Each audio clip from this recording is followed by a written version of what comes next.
The AWS CLI lets you manage and interact with AWS services directly from your terminal, enabling streamlined resource management and automation. It provides the same functionality as the AWS console, but it allows you to perform tasks programmatically through commands.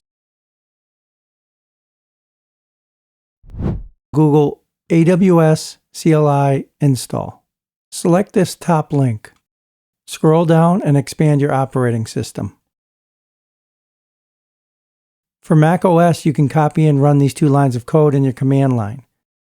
I'm using Windows, so I'm going to download the MSI installer for Windows. Next, run the installer and follow the installation wizard.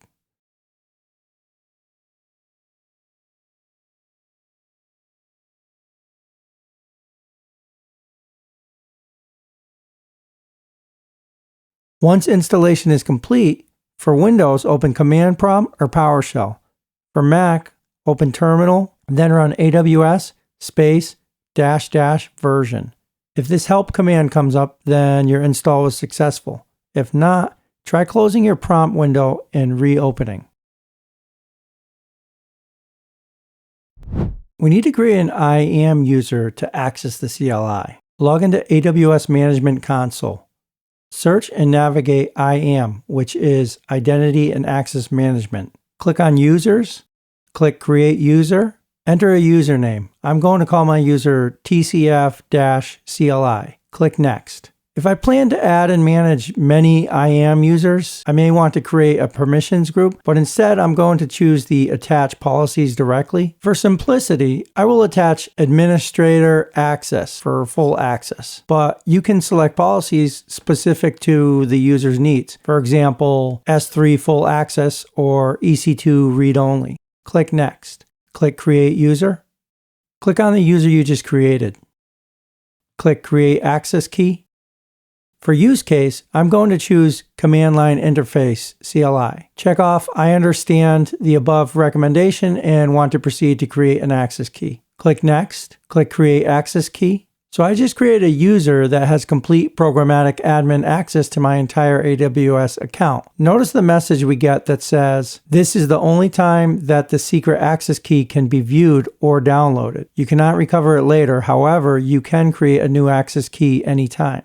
Click Download CSV file. This file contains your access key ID and secret access key. So be sure to store this info in a safe, secure location. Put this first value and copy. It's actually access key ID, but for some reason AWS is omitting the ID suffix on their page. Now let's configure the CLI. For Windows, open Command Prompt or PowerShell. For Mac, open Terminal. Run the following command. AWS configure. For access key ID, paste in the ID we placed in copy. Then go back to AWS, click Show, and put your secret key in copy. Just remember, in the future, this secret access key will not appear again in AWS. So down the road, you'll need to copy it from the downloaded credentials CSV.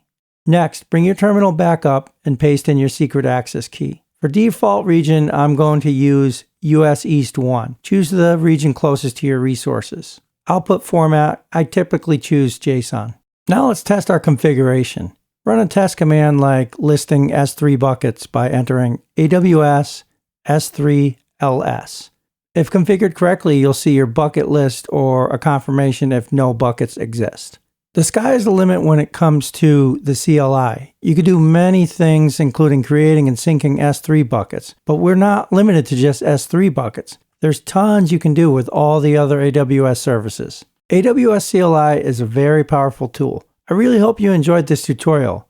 If you did, please like, subscribe, and hit the notification bell so you don't miss any future tutorials. I'll pin a comment at the top where you can share any challenges you faced or solutions you've discovered.